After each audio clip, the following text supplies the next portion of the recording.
Rev it up and welcome to Cars Yeah, show number 2358. Today, a unique and new way to buy and sell cars online. This is pretty cool. Be prepared to be inspired. This is Cars Yeah, where you'll enjoy interviews with inspiring automotive enthusiasts. Mark Green is here to provide you with a fuel injection of automotive inspiration. So get in, sit down, buckle up, and get ready for a wild ride here on Cars Yeah.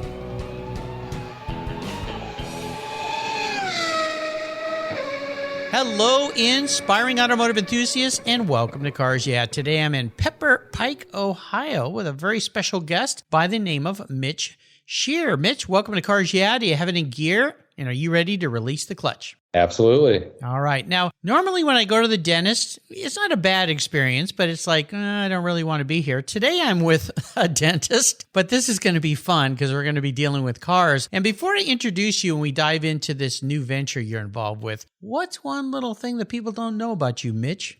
I would say that I'm a pretty big musician. I've played drums basically my whole life. My father also plays drums, so I always had a drum set in the house growing up. Mm-hmm. And then I also play piano and guitar, little ukulele. Yeah. You know, this is a reoccurring theme, it seems like, here at Cars Yeah. So many of my guests, and a guest I had on just 2 days ago from the UK, plays in a band, plays the guitar. I've played the guitar my whole life. I've got a Fender Strat hanging on the wall behind me. That's actually a limited edition hot rod version. Strat, which is kind of cool. This is an interesting thing that so many car people are really into music. And of course, if you're familiar with Singer Porsche's, Rob Dickinson, who's been a guest many times and become a friend, he came from a rock band. So what do you think it is about car people and instruments? I don't know, just maybe the creative side of the brain and just likes cars too. I don't know. Yeah, very interesting. Well, you're a talented guy. Let me give you an introduction here, and we're going to dive into something new that you're doing that I know my listeners are going to find very interesting. Mitch Scher is a dentist who's also an automotive enthusiast and the co-founder of DriveDownCars.com. It's a boutique website for enthusiasts aiming at simplifying the car buying process. And instead of the usual wait till the end last minute buying frenzy, Mitch and his co-founder Taylor Davis, who's going to be a future guest on the show, have come up with a unique and easier process. Sellers list a vehicle to the Drive Down website for 7 days. There's no negotiating, but each day the price will come down. That's right, by a set amount, unless the car's been sold. A buyer can decide that the vehicle is worth it, or they can wait a few days, 2, 3, or more, up to the 7-day listing period. But instead of waiting to see what happens, bidders can also place a proxy offer at a lower price or simply buy the car. Have we captured your attention? I think so. So listen to learn more. But first, a moment with our sponsors. They keep me in the, maybe out of the dentist chair by eating more healthy here on Cars Yeah. We'll be back in just a moment. Buckle up. Did you know that Cars Yeah is in the top 1% of all podcasts based on listenership, according to Libsyn, the premier RSS feed for podcasts in the United States? That's right. Plus, DuPont Registry recommended Cars Yeah is one of their top 10 car podcasts for you to enjoy. Cars Yeah has experienced tremendous growth, plus your ads are evergreen, meaning they never go away. And more listeners find Cars Yeah every day for their daily dose of automotive inspiration. Do you want to expose your brand to a highly targeted list of automotive enthusiasts in a very unique and very personal way? Well, I can help you. Contact me, Mark Green, at mark@carsyeah.com or through the website at carsyeah.com today to learn more.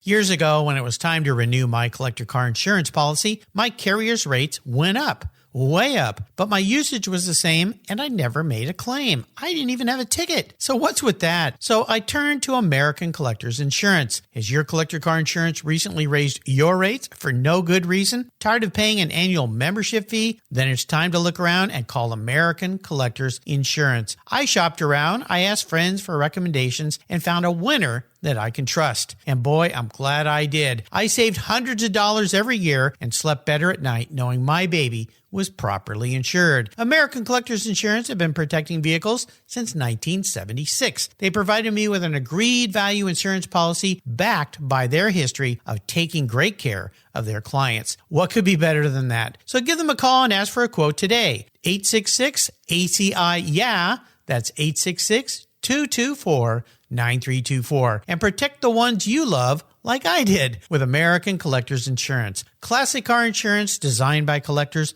for collectors. For several years now, you've heard me talk about Linkage Magazine. I've been a subscriber since the start. Their talented and creative team brings you a spectacular publication and website that shares the automotive passion from a worldwide perspective. Linkage is about driving, restoring, collecting, and first-hand experience at collector car auctions and more. They bring you real-world values plus rational, experienced opinions on the current markets. They cover the automotive world and the people who share our passions. And Linkage Magazine has grown, mailing you 6 issues annually. Join me on this journey with Linkage. They're geared for the automotive life. You can subscribe at linkagemag.com. So, Mitch, tell me the story. How does a dentist who loves cars get involved in creating a website that makes it easier for people to buy and sell cars? This is very cool. All right. So I've always been interested in cars. It's always been kind of a deep-rooted passion. My grandfather owned a dealership, a Chrysler Plymouth dealership back in the day, and then my father inherited that. And then after that, my father was always in the automotive business. So growing up, I was just always ingrained in that automotive industry. And I loved like driving the golf cart around. And right when I could get my license, I was always driving. So I ended up going to college and to get an engineering degree because I figured, okay, I'm going to work for an automotive company or own my own company and do something in the automotive space. I love building things and working with my hands. So I started off in the honors engineering program at Ohio State. And then soon after realized that it was all CAD and not really working with my hands. Yeah. And I came from an entrepreneurial background. So I knew I wanted to do something that I could own a business, work with my hands and not sit at a desk. So someone mentioned dentistry and I was like, I'd never thought about it before. I had never had any work done. I just went for routine cleanings. So I changed my major from engineering to a business degree, management information systems, with an engineering minor and then all the pre-dent prerequisites. For pre-med, yeah. Wow. Yep. So then I got into dental school right after college and became a dentist. And now I've been practicing for 6 years.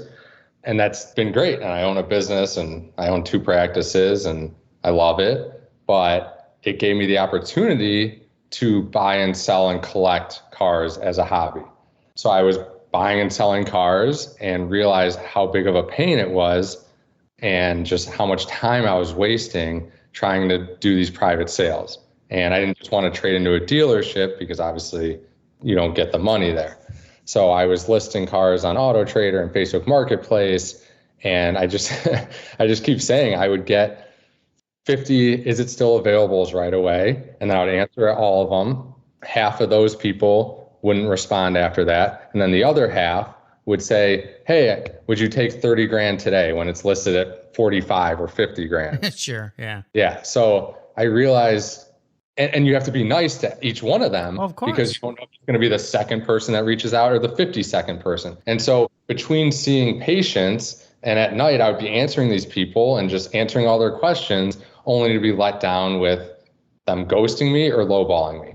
So I started to think, how can I make a process that has built-in negotiation so you just can't do that? So it's still you privately listing the car, but we have this site to help you and keep you away from those people because they don't have that option. They can either buy it or not. And they can't really communicate with you and they can't negotiate. Because if you give them the opportunity to talk to you, they're going to lowball you. They're going to just annoy you and just waste your time.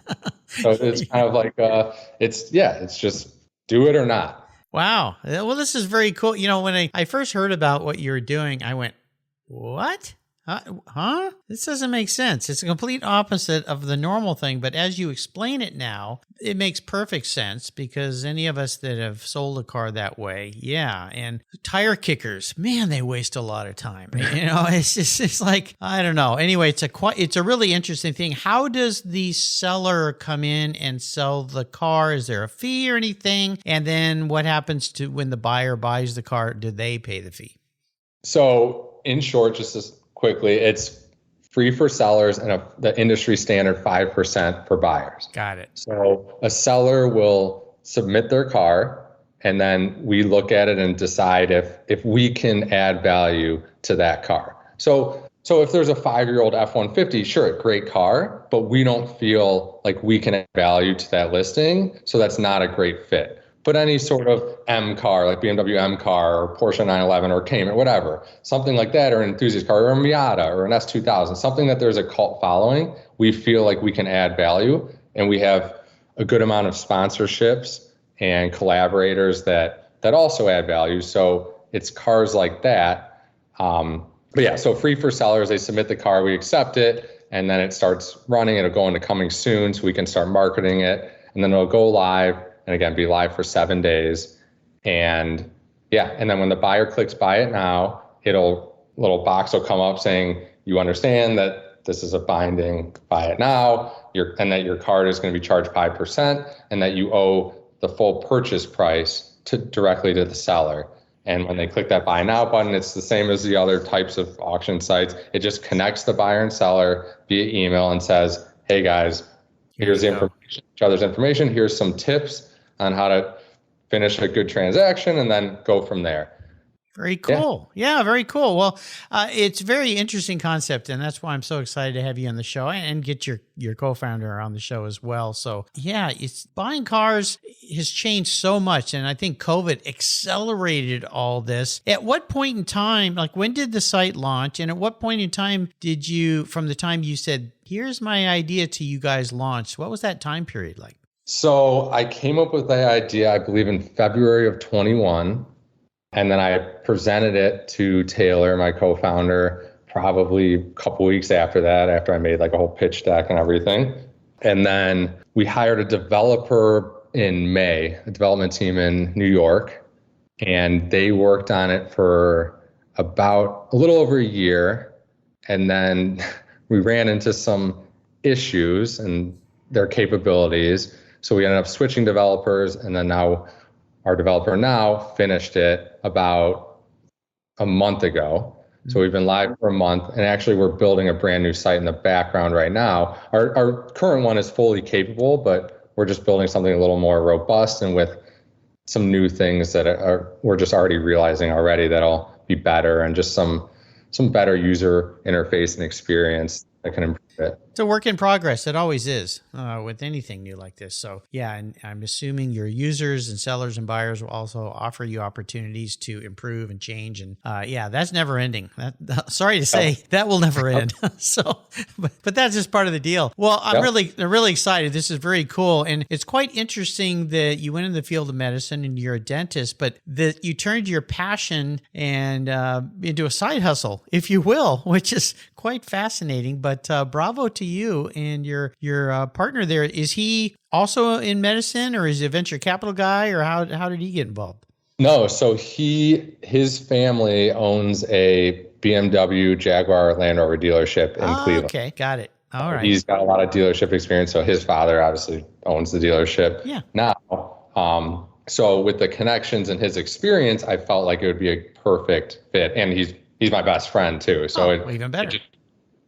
So we've just been going at it, working together for the last 2 years, and we're really excited with what we came up with. Yeah, this is very cool, as if you're not busy enough with 2 dental practices. But my hat's off to you. Yeah, you're a guy that likes to stay busy. I can tell that. So absolutely spectacular. You know, I like to ask guests about what I call our driving inspirations, people that are very influential in your life, that have been very helpful, mentors, if you will. Is there somebody in your world like that? Yeah, my father. So as I was saying, he's always been in the automotive field, and he's just been a serial entrepreneur. He had a pretty big business that consulted for Ford, and now he's just out of the automotive space, basically retired, but now he's doing he's doing this golf app with the pro, and he's doing some other things. He's just always same thing, hustling, and just he likes to stay busy. He can't sit around, and I definitely inherited that from him, whether it's good or bad. Yeah. Doesn't sit still well. My father was the same way. So yeah. I'm the same way too. I just don't like sitting around, I like doing things. So here I sit talking to over 2,350 people on cars. Yeah, when I started this, it was kind of a little hobby thing so I could be home to care for my wife. And look where we sit 9 years later. So be careful what you wish for. You might just get it, right? Yeah. Yeah, very cool. We talk about challenges, which are important learning lessons, especially for people that are entrepreneurial. Has there been one maybe distinct challenge in putting this whole thing together?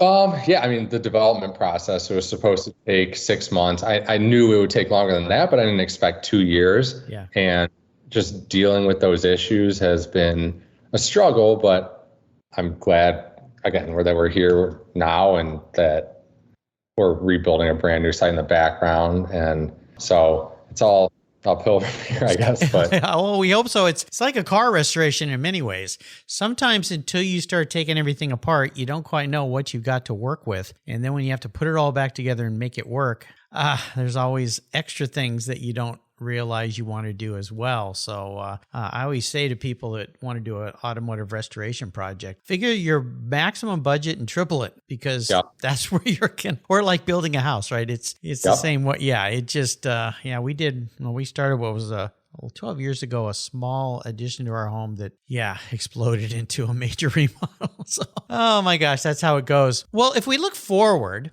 to your bucket list of where you would like Drive Down Cars to be in the future, do you have some kind of a vision that you've looked out and say, here's where we want to be in 2 or 3 years? Yeah, I mean, we would love to be we still want to stay boutique. We still want to have the customer service. And I know the bigger sites probably said at the beginning too, but our goal is to be at about 3 cars a day. And just put that in perspective, like Bring a Trailer does 110 a day. And the other sites are doing 20 to 30 to 50 a day. So 3 a day is plenty. I mean, it's me, Taylor, and then another minority partner, and then an employee. Obviously, that'll grow, but it will. Our reasonable goal is 3 cars a day being sold. I've had Randy from Bring a Trailer on the show several times. I've become friends with him, and I sold a car through him. First time I've ever done this. I've always sold my cars privately because I'm kind of a car nut, and people love buying cars from me because they're so. But I decided to sell a very rare, unique car, and the process was interesting. But I just had him on the show not too long ago, and we talked at length about, he sold, of course, his business, but he's still there, and $1 billion goal and all these things. And you have to think about Randy. I mean, he worked for 10 years on his project before they even started the auction part of it. So these things take a long time to build trust and everything. At least you have a look back of all these other companies, and many are trying to do what Bring a Trailer is doing. Very hard to catch up with that ship, though. It has already sailed way out there onto the horizon. There's a great goal to set, and no doubt you're going to reach that probably sooner than you think, and then it will just keep doubling and doubling and doubling, and we'll talk again in a year, and you'll go, gee whiz, Mark, why didn't you tell me what my life is going to be like? Yeah. I think you're going to have great success, no doubt. Yeah, and I always say, like, Bring a Trailer and they're not our competitors. Like, we're not trying to compete with them. It's helping us. They're creating awareness. When that Wall Street Journal article came out, and I mean, a lot more people are hearing about it. But the funny thing is, a lot of these cars that we're listing now, and we're fielding buyers and sellers, a lot of them still haven't heard of Bring a Trailer. So it's still such an untapped market. And I think Bring a Trailer is getting towards the capped amount. Like, if they start doing 500 cars a day, no one's going to read the email. So I think they're at critical capacity, and the other companies might get there too. But I think, again, it's still very untapped. There's still enough we can all do well. And we're not trying to compete with them. It's a different model. And it's, Yeah. Well, and the market has changed so radically, so fast, especially COVID, I think I don't think I know it accelerated all of it. And I look at people, and I'm probably your father's age, maybe older. And so I've been around doing this for a long time. I remember back to the days where you'd rush to the stand and buy the paper Auto Trader or even the newspaper. Now, I was a paper boy as a kid, so I could see all the cars for sale at 4 in the morning when my paper showed up. But now, even people of my age, as my son always loves to call me Mr. Boomer, we're very used to buying online now. It's not scary anymore. It's like, this is working. It's easy. They've worked through all the quirks. So yeah, the market is just expanding. So no doubt you guys are online for some great successes. Let's talk a little bit more about you though, Mitch. I want to learn a little bit more about you and cars, since you said you've been a car guy, working and being around your grandfather with his car world and your dad. Is there one special vehicle in your life that has really stood out so far? And if so, tell me about that ride. I mean, gone through a bunch in the last few years, but I think at least what I plan on keeping for a while that I have currently is a 997.1 GT3. Nice. It's white with factory white wheels. Yeah, I mean, it's just a really good build, and I love that thing. Now, did you find that car new, or did you buy it through an auction site? No, I found it from a dealer in Arizona. I just had found it online and spoke to the dealer and bought it. And actually, I bought it sight unseen. He sent me hundreds of pictures and probably 70 paint meter readings that I was like, is the paint good? And he just sent me a ton of paint reader. And was that the Scottsdale dealership, the Penske dealership? No, it was a boutique. It was, boutique. Okay. Yeah. Okay. Cool. Yeah. Very cool. Well, my listeners know Porsche is my mark of choice. Love those cars. The GT3s, of course, are the pinnacles. And Porsche just keeps pounding them out. The problem nowadays for the last 3 years is even finding a car. And the prices have just, I lucked out from that because when I sold my turbo, I got a record price. It still holds for that car. So yeah, it's a weird market right now. Which gen turbo did you have? A 1987. Oh, cool. Yeah. The thing that made it special was it was one of only 3 cars paint to sample at the factory in a non-Porsche standard color, metallic pearl orange. Wow. I called it my orange crush. So, and luckily it was bought by a local guy up here that I know just 45 minutes from my house. So he said, Mark, the car is really still yours. It's just living in my garage. So come and drive it anytime you want. And he's got one heck of a garage. He's got a massive collection of Porsches. So I always say my car is living in a much nicer garage surrounded by its cousins. Yep. So it's very, very happy. But that was a special car. Had that car for 14 years and bought it out of Carmel, Indiana. But the car originally came from Ohio. So from the dealer there. So there you go. Not too far from you. So I'm a bit of a car psychologist. I'm going to crawl into your head a little bit here, Mitch. See how you work, how you think. If you were reincarnated as a vehicle, what would you be and why? Probably a 997.1 GT. What you're driving today? Yeah, just something that it just likes to be active and actually used. And I mean, it doesn't sit still well. Yeah, it doesn't sit still well. It's raw. I mean, it just likes to go. Yeah, I get it. That kind of makes sense. I have that question is answered that way by many guests because they finally found the car that just feels like them. And I think for you listeners out there, we'll get this and you'll get it, Mitch. When we find a car that we get in it and we just go, this is it. And it's just a sense, a feeling, right? Yeah. Yeah. So there you go. Well, you're driving something quite fun. We love books here because you learn great things. Is there a great book that you've read that you'd like to share with the listeners today? I honestly, you're too busy to read. I hear you. Yeah, I'm not a big reader. I mean, I'm bad as it sounds, and being an academic and everything, I'm just not. I mean, when I read, I definitely don't read fiction, but I like learning. It's not always about automotive things, but I'm just always watching videos on just whether it's dentistry or just business tips. But actually, I guess I can say a book I've read recently is 0 to 1. Yeah. So it's a good entrepreneurial book. But that's the kind of stuff that I prefer. Yeah, that's a good one. Well, I'll give you a little tip here, and you probably obviously know about audiobooks, right? Yep. Yeah. Well, one thing that I've taught a lot of people, and I've learned this through my wife who devours books along with my son and daughter, that's why they're all smarter than I am, is you can get a library card and get free audiobooks sent right to your device. And if they don't have the book you want, you request it and they'll get it and send it to you. And I tell this to people and they go, what? You mean I don't have to pay for it through, I have nothing against Audible or any of those, but say, no, you can get pretty much any book you want for free. And don't even have to go to the library other than to get your first card and you're all set. So maybe for a guy that likes to do things, you could get those, listen to them while you're driving or while you're working on your car or whatever you're doing. Maybe you don't want to listen to books while you're working on somebody's mouth though, but we can't talk back. That's the problem with having my dentist who loves cars. He always asks me about cars, but then I can't answer because open wide, So there you go. Well, I'm going to enable you to have a little fun today, Mitch. This is a game I play with all my guests. I am going to buy you any car in the world. So you're going to have to park that Porsche for a little bit, and I will provide you with a dream ride at no cost because I'm going to buy it. You can take it anywhere, but here's the fun part. You have to take somebody along with you, and it could be somebody who's no longer around, somebody from the past. So what's the car? Where are you going to be driving? And who are you going to be with? All right, so the car...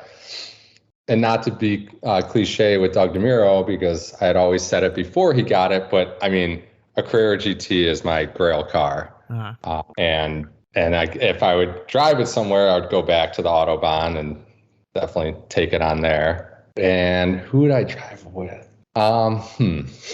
If it was going to be someone alive, it would be my co-founder. He's not married yet, but we always talk about his bachelor party going to Germany and going on the Autobahn. So yeah. I have to mention that. But probably my grandfather, because at the end of the day, he's the one. I mean, he's not with us anymore, but yeah, he's the one who all this automotive ancestry started with. Yeah.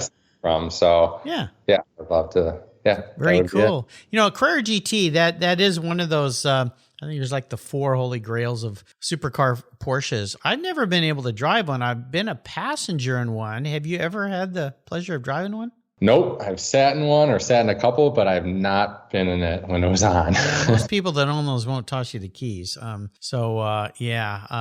that's a pretty special car. So, well, I have no doubt one day you'll have one of those in your garage. So that's the goal. Yeah, that's the goal. Gotta always have one of those. Well, Mitch, you've taken us on a really fun ride today, and I can't thank you enough for sharing this really cool new idea. DriveDownCars.com. Is that the best place for people to go and learn about what you're doing? Yes, it is. Yeah, very cool. That's easy to find, listeners. Of course, I'll put a link, but just DriveDownCars, all one word, .com. Go and check it out. Spend a little time there, bounce around. I did that last night. And at first, again, when I heard this concept, I went, I don't see how this is making any sense. But once you're there and you start looking at it, you go, okay, now I see what you're up to. There could be a great advantage in many ways for buyers and sellers. And it definitely has a new niche section in the online car buying experience, whether you're a buyer or a seller. Could you share maybe some parting words of inspiration, a mantra, or some kind of success quote for our listeners today? Well, so first off, it does sound like an interesting or weird idea because the price is going down and no one wants that. But if you think about the normal car dealership market or the house market, a car gets listed. If it doesn't sell for 2 weeks, the dealership lowers the price. So it's the same thing. It's a supply and demand kind of thing, but ours is accelerated and transparent. So it shows the 7 days of pricing. You know exactly how much it's going to be in 7 days. And if that's all you want to pay for it or can afford, you can wait those 7 days. But again, you risk missing out on it to someone else before that values the car at a higher price. Yeah. So as crazy as it sounds, it's not...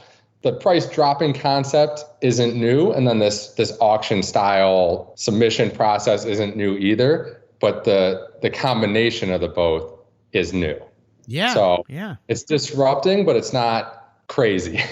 I love disruptors. One thing I was going to ask you too, because you're a younger guy, is your opinion on electric vehicles. They're coming down super fast. I've been in the market since I sold my turbo. I've been looking really seriously at the 718 GTS 4.0 Cayman, which everybody goes, Mark, you're a 911 guy. I've had so many of those, but I just like that car. The challenge, of course, with Porsches, as you know, is finding one that's not been radically marked up over MSRP. I just can't buy a car over MSRP. Can't do it. Sorry. Yeah, but that's the market.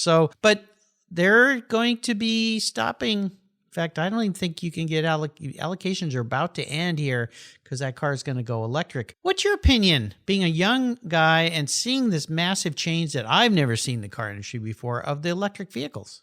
I'm not a fan. I've had the opportunity to drive a bunch of them because my co-founder Taylor obviously gets in a lot in trade. So I've driven all the BMW ones. I've driven all the Teslas, Plaid, everything.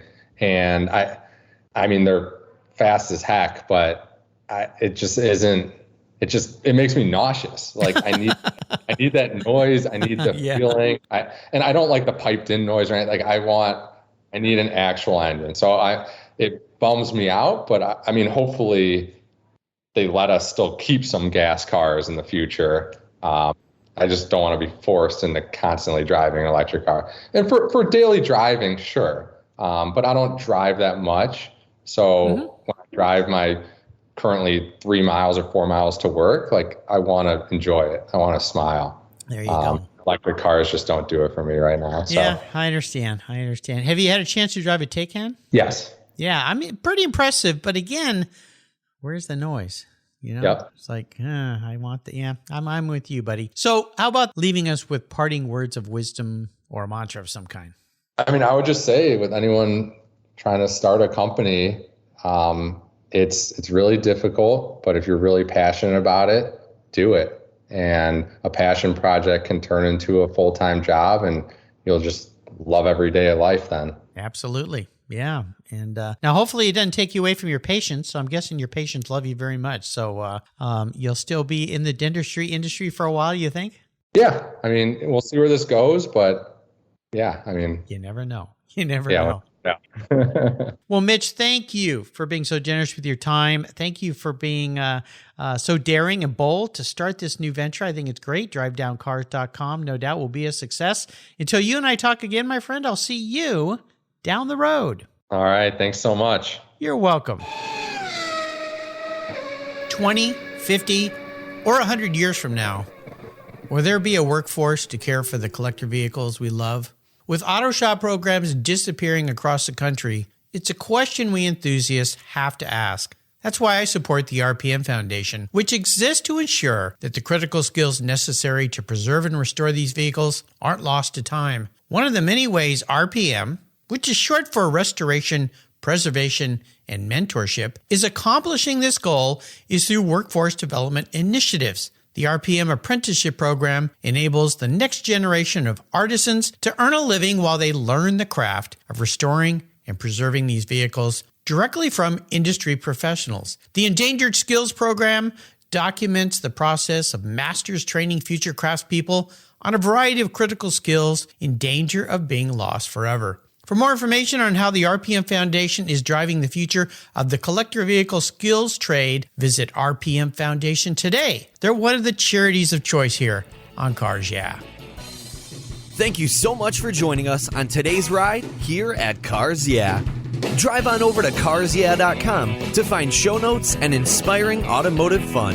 Download your free copy of Filler Up, a fun book filled with gorgeous photographs of fuel filler fun, including quotes from more inspiring automotive enthusiasts. Download your copy today, and we'll see you next time on Cars Yeah!